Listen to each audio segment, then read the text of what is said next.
Hello everybody, Renican here again, and this is our third uh, games commentary. Yeah, that was quite slow.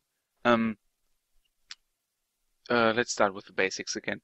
Games commentary again, just what I did at Gamescom this year, what I've seen, and this is the second last because today, at least for me, it's Saturday, and tomorrow Sunday, which it will be the last day, and after that I will do on Monday like compact video or audio log, whatever you want to hear,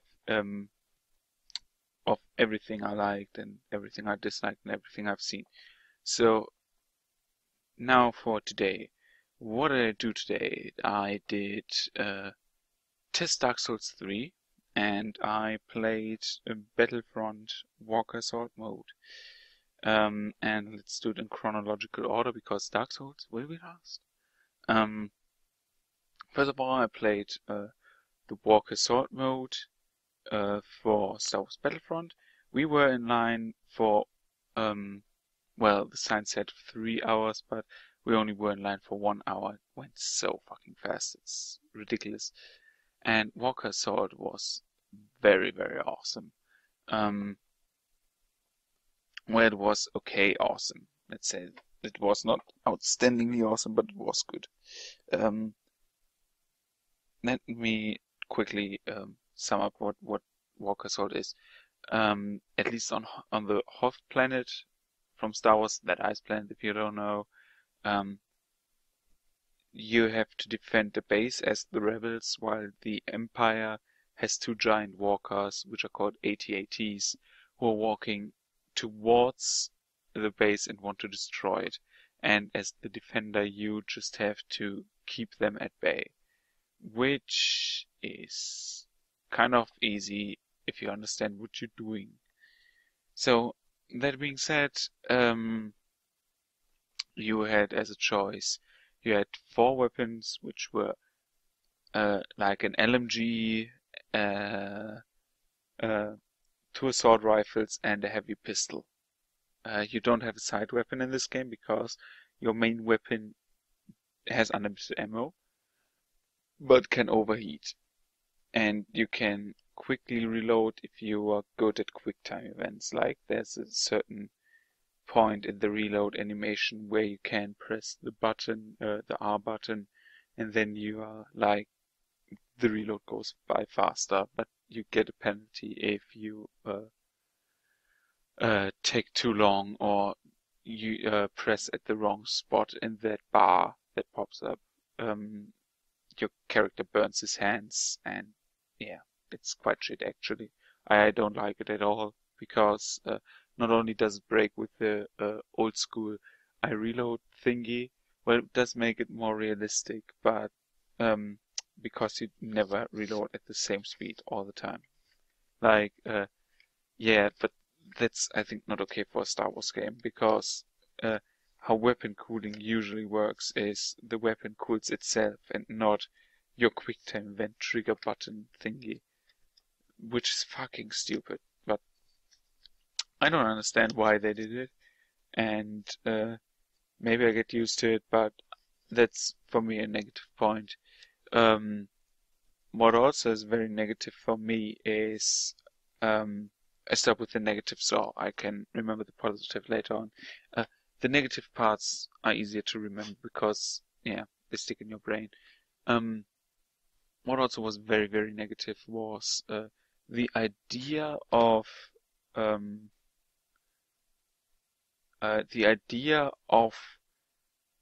having the loadouts and then having them like, well, for the alpha version, very limited. I know that you can customize them somehow, like in a Call of Duty game. We have to see how, but on the Gamescom beta they were quite limited to deploy a shield for yourself and do a jetpack thingy. And I have to say the jetpack compared to the shield was 20 times better. Just so you get the general gist of the thing. If you remember the droidicas from the prequels. You get a shield like that as an ability, but you can't use your weapon while that shield is active, which is a huge disadvantage because the shield, as long as it does stay active, you get like second health bar, but the thing is you're defenseless, like really, really defenseless. So, for example, if you use the shield as an offensive maneuver, so you gain ground or something like that, and there you meet two people, you just can delay the inevitable, like, or hope that someone pops up and helps you. That's quite practical, but I think that misses the point of being, for example, your group quote-unquote tank who runs forward and is still dangerous and needs to be focused, because you can be a shield, yes, but who would shoot you in your shield bubble that prevents you from shooting? If you bring something like a tank mechanic in, you want to have a tank mechanic that allows you to focus someone who is very, very dangerous but has a disadvantage over people who do more damage. A thing that would spring into my mind is making it a perk where other people can put in a damage boost. So you have you lack the damage boost but have a shield. So you're still dangerous but you are not as strong as the people without a shield. And then people would focus you out because you just have unlimited health for the time being and a nade won't kill you. So you would be focused out and take the damage for your team while your team could shoot. But that's not the case. You can't shoot back. And I've even seen that in the alpha. I don't know if it's fixed on the online clients. That if you put up the shield and someone runs in that bubble, like you have a bubble around you, and someone runs in that bubble and shoots in the face, you get damage. It's like only the shield has separate health, but the shield has a hitbox, and as soon as someone goes through that shield, even if it's the personal shield, you can shoot back and get shot. Yeah, that's a negative. Where for the jump pack, you can jump, first of all, 30 meters, about that length, on even ground. Of course, if you jump to lower ground, further. If you jump to higher ground, shorter. Quite strong, especially because you fly very high, and if you out of a cover use that thing, or behind a cover, and someone is not focused on the sky, you can really flank 4 to 5 people and they don't really know what the fuck is going on. You can use it very, very frequently, so you have very much of map control. And map control, especially on a map that is very open like Hoth, is very, very much key. And that leads me to the next thing. You could easily jump to the power-ups. And the power-ups are like random drops that are on the map.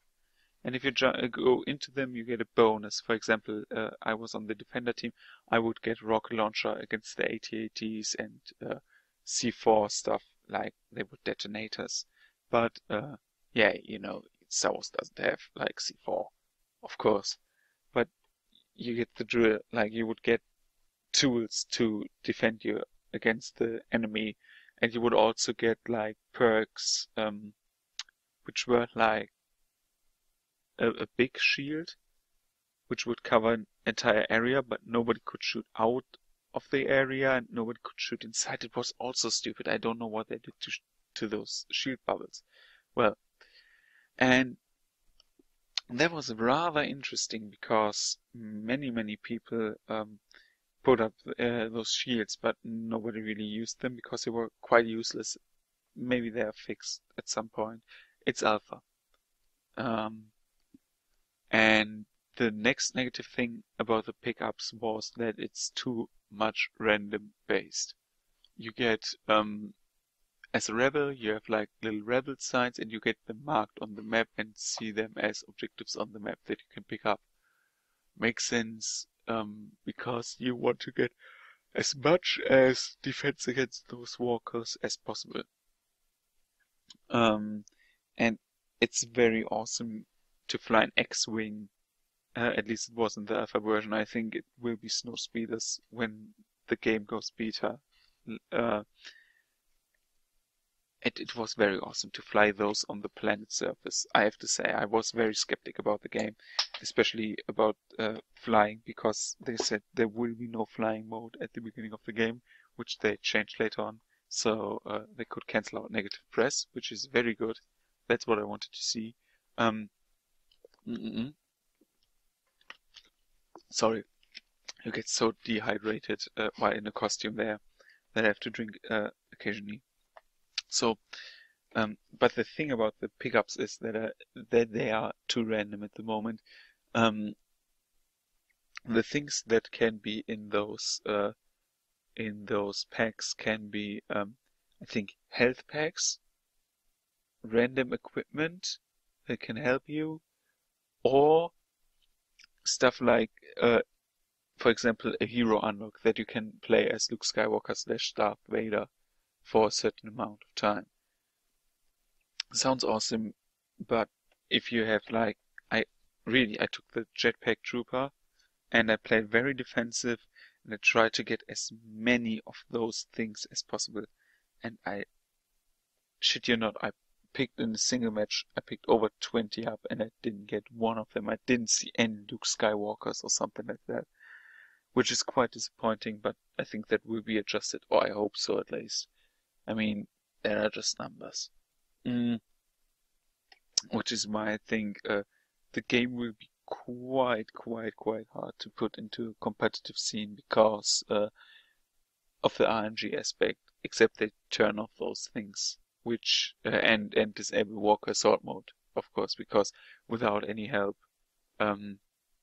you cannot defeat those walkers. We didn't defeat them, and we had everything. Like, I shot rockets like fucking Borderlands rocket launcher, and I used turrets and stuff like that, which brings you to the next point: balance.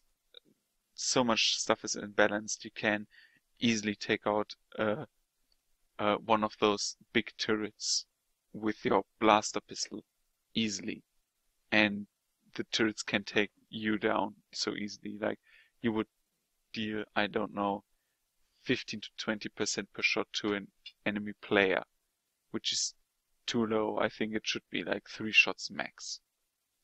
But that's just personal opinion. A friend of mine said that walkers like the AT-ST were also quite underpowered, so I hope that gets adjusted. Because balancing at the moment is completely out of whack. For which I say again, it's alpha. That's what it's for. And what I love, now I started loving things. Maybe I recognize some things that I didn't like on the way up to the I love this game things.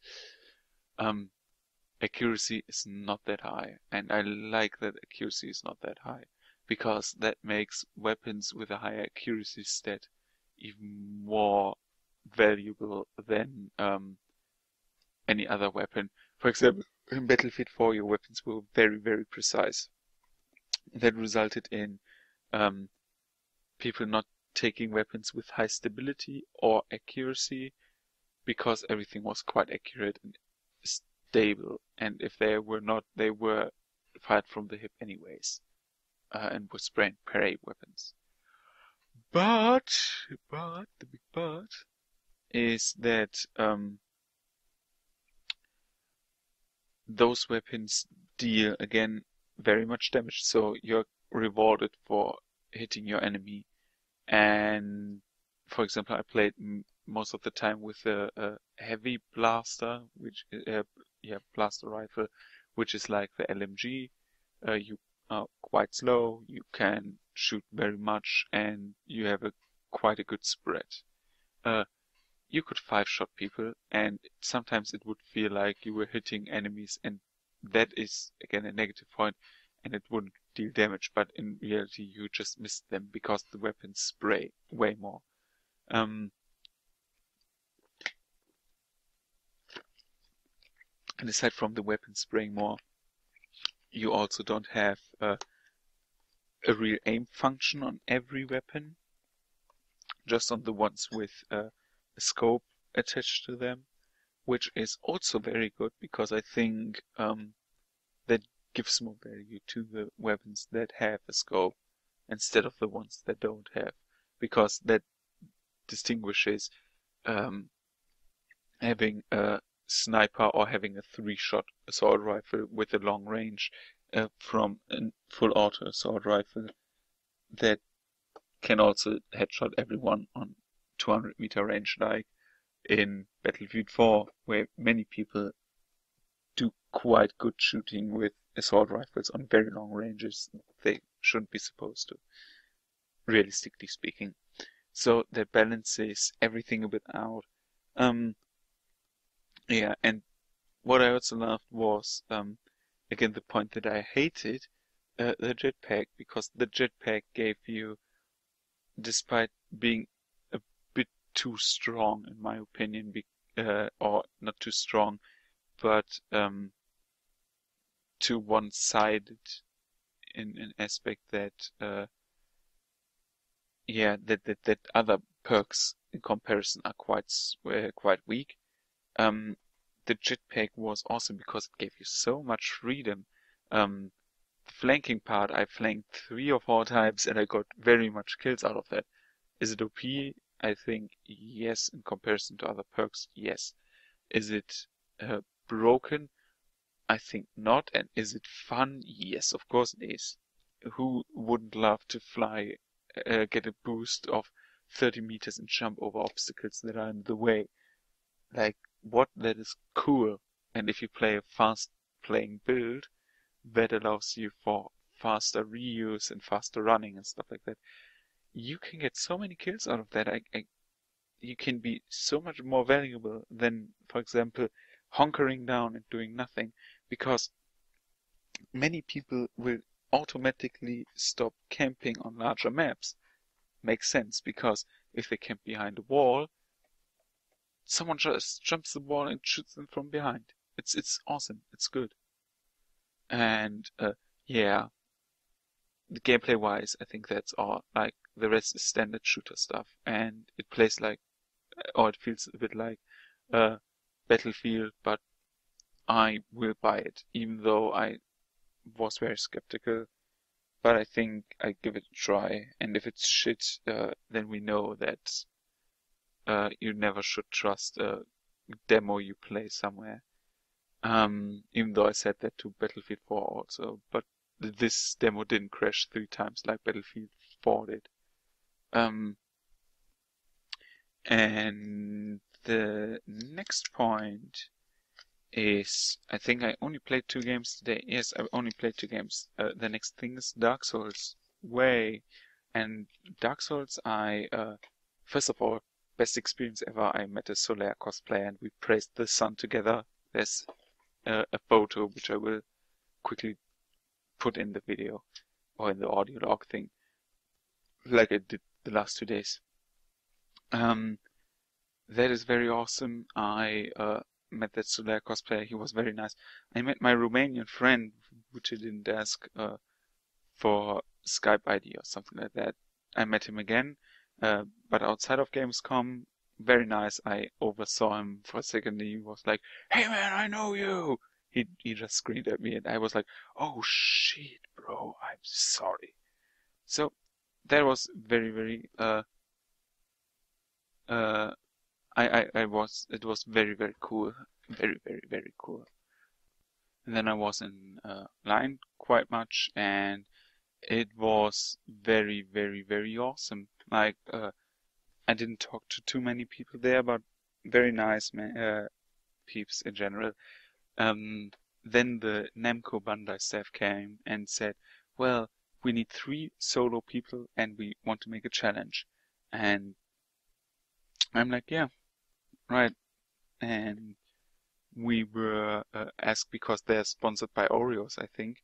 They asked, "Well, how many calories does the Oreo have?" And I know that because when I'm working out and like have a period where I have really, really much hunger for something sweet, I always think about Oreos, and then I have to remember how many calories they have. So I get the number right. 2 other people were there also. They guessed wrong, and the one who guessed more wrong flew out of the competition. So the next thing that happened was we had to do limbo, and I lost the limbo thing because the other guy was way smaller than me and way skinnier than me. Because when I'm like a bit bulky, I don't usually do balancing stuff. I'm not like a Wii Fit trainer or something like that. And I fell on my flat ass and lost, so I had to stay in the queue for longer. But the other dude was very nice about it. Like, he was like, well, sorry that you lost, and I hope we see each other again, and have fun playing the game later on. And I was like, yeah, thank you, and I hope you enjoy it now. So I played Dark Souls. We were in what's it called? Lodoleth? I think Lodoleth. It's Lodoleth. Yeah, that's Dark Souls 3. Lodoleth. It was a Lodoleth part. We could choose the equivalent of the warrior or the knight class and start the level. It was very basic. It was like the level was finished completely. We could play for 15 minutes and just free roam there. But what wasn't in the game was inventory system and like something to help you sort your stuff, which was very annoying, but I could get used to it. I played the knight class because I want to have something sturdier so I can take 2 more hits and die less. I rushed through that thing, and I have to say they made the backsteps PvP unfriendly again. They're instant now again. Repos, I can't say it so much because I played again a knight and used a great sword to mash everything down. But the animations, awesome. The graphics, awesome. The graphics finally look like next gen. They're not like Dark Souls 2-ish, where they're still stuck in time. The entire city looked very, very convincing and very, very awesome. We got a whole overview of the city. I even met one of those bigger knight dudes, and he was shit ton of harder than, for example, a Black Knight. I think if you block him enough and get always the backsteps out, he will be also very easy, but he like 3-hit comboed me after he kicked my shield away, and that is, whoa, didn't see that one coming. Not even the kick. He was really player-like. And when he didn't hit a hit, he instantly went into, oh shit, I have to parry mode. So the AI is also very much improved. Of course, there was a dragon, like on Hellkite, like the Hellkite dragon on the bridge, and it was quite like that, but you had 3 paths to go, so it wasn't like you had to go to the dragon and get flamed. You could, like with the undead dragons, which you will see in my Let's Play soon, you can go to the side, he will spit there, and while he does that, you can run to the other side and pass by him.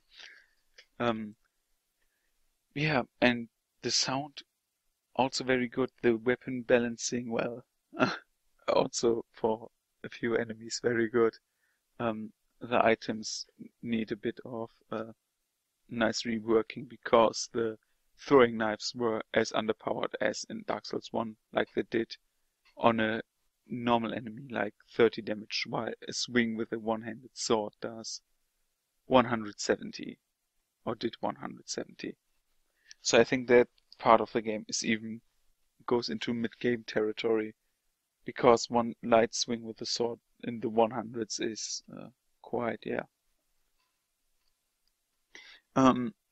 But that was very, very cool. I don't have to say too much about it because it's a bit like it's more like Dark Souls 1 and less like Dark Souls 2, and they took the good parts of 2 and Bloodborne with the dodging system and the agility and fused it into the concept of one, and that feels very, very good. Even it's especially adjusted for that sole purpose. And that's basically it for Dark Souls. I'm very surprised, and I will pre-order, even though I said I will never pre-order again, because that one flashed me away, like Battlefront also. Um, and other than that, we had the typical merchandise stuff. I bought today a bobblehead Boba Fett figurine, which is quite cute. It's like the body is a bit chibi, but the head is like would fit on a normal sized Boba Fett statue. Like instead of, I don't know, 15 centimeters, that head would fit on a like half a meter high statue. It's very oversized, but it's quite cute. It's a bobblehead. And the next thing I bought was a Trunks statue from Dragon Ball, where he pulls out a sword. He's not Super Saiyan in that on that statue level, but it looks very, very cool, since Trunks is and will always be my second favorite character. The other was Bardock, but Bardock, the statue for Bardock costed like $80, and that's too much. Um, yeah, and that's basically that for today. We met someone we've known for years, and at least I haven't seen him in person at all. And he's very, very nice, very, very forthcoming. Much like on the internet, it's always good to see old friends. And the rest of the day, yeah, was very standard. We've shown him the convention, and I had tons of fun today, even though I waited in line for approximately half the day. But that's part of it, right? And yeah, I was even at the Blizzard booth and watched or looked the movie costumes for the Warcraft movie, the armors and stuff. You get their showcased. I will take pictures and post them tomorrow in tomorrow's video. Yeah, and that's basically it. So, hope you enjoyed, and see you tomorrow on the last games commentary for 2015. Goodbye.